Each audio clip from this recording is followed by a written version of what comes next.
For the video presentation, I chose problem 10.6 from the textbook, and this is the problem statement pasted, and this is the table 10.20, which has the time of day and the intensity and the flow. So part A asks for the average infiltration capacity, and to determine that you need peak flow and inflection point, which you can see on this graph. The peak flow is up here, and then this is the inflection point at 10 a.m. And those corresponding flow rates are 3.812 meters cubed per second for peak flow and 2.476 meters cubed per second for inflection point. And from those points, you can determine the base flow as well as runoff. And for the base flow, you assume that all of the flows up until the peak flow are the lowest, 0.009 meters cubed per second.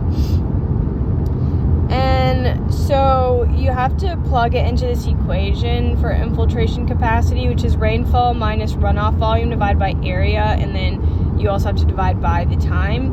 So the rainfall volume is 34,465 meters cubed, and the runoff volume is 5,362 meters cubed. And you divide by the area, which is 121 times 10 to the 4th meters cubed.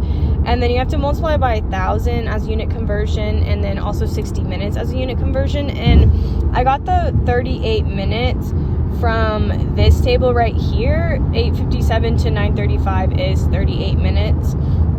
And the infiltration capacity is 38 millimeters per hour. However, you have to adjust infiltration for the times when the actual infiltration is less than the infiltration capacity. So the actual infiltration capacity is 75 millimeters per hour, because if you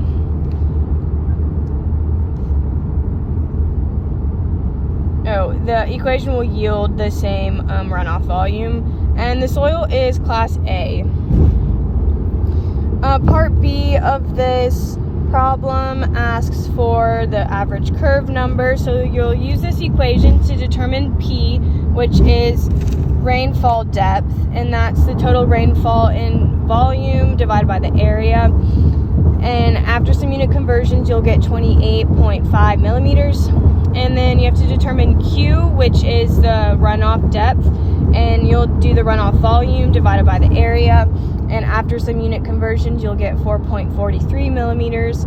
And then you'll plug it into this equation. Q is equal to P minus 0.2S squared divided by P plus 0.8S. And if you plug into the calculator using number solver, you'll get S is equal to 44.92 millimeters. And then you'll plug S into this curve number equation, and then you'll get a curve number of about 85. Part C of this problem asks for the time concentration. So you'll use this equation and find the centroid of rainfall, and using that equation you'll get that the centroid of the rainfall excess is about 17.9 minutes, and then you'll use that and plug it into this equation to solve for TC. And I use 44 minutes because the peak runoff is at 9:46 a.m. and the time starts at 9:02 a.m. so that's a difference of 44 minutes. And I got a concentration time of 43.5 minutes. Lastly, this problem calls for practical uses of these parameters, and so I think that you can use these parameters in determining if losses are primarily from soil infiltration. And you can also use it as a model experiment if you're wondering the same things as this problem statement did. You can follow this problem to determine